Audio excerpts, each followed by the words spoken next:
New at 6:44 now, countdown to Zufari at the Columbus Zoo and Aquarium. You could call it a party with a purpose. We want to show you some tweets this morning of just some of the reasons why conservation is so critical with Zufari right at the center. And some of these species here, they are endangered. So I got a chance to go behind the scenes with the zoo president and the CEO. This morning, Tom Schmid shares his vision of what he calls the Columbus Zoo 3.0.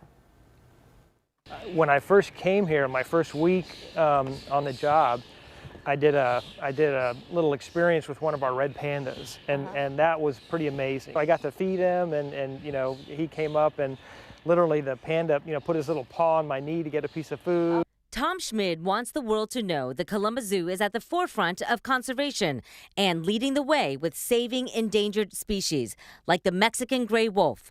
There are only 620 worldwide. So when you look out here, Tom, at their habitat, what is it that you want to see change to help with the conservation aspect? Certainly making sure that the habitat is ideal from an animal well-being standpoint. But Schmid is quick to point out the aesthetics in the zoo's oldest region need to change.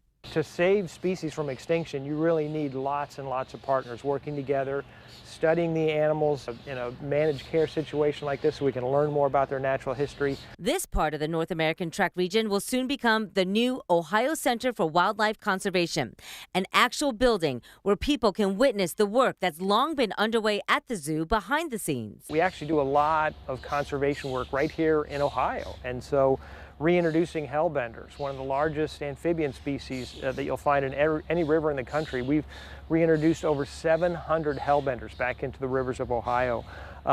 Burying beetles, which are really critical for soil health and nutrition, reintroducing those species. Freshwater mussels. We have a state-of-the-art freshwater mussel facility right on the Scioto River across from the zoo. We want to be able to tell those stories here. So is this the part of Columbus Zoo 3.0 that I keep hearing people talk about? It is.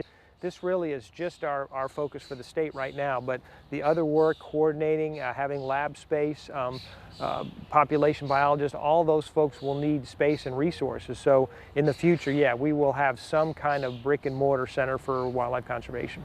That's Columbus Zoo 3.0. Yep, that's Columbus Zoo 3.0.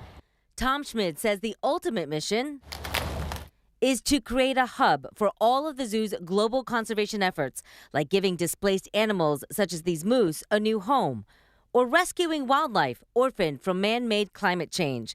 These cougars came to the Columbus Zoo 2 years ago when wildfires raged through California.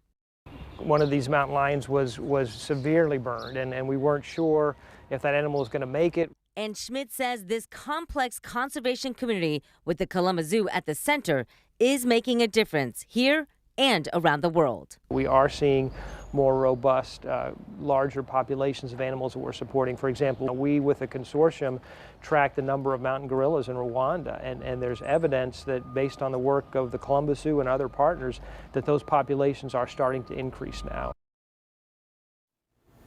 And that is the ultimate mission. So 10 TV is proud to sponsor this year's Zufari and the Conservation Push.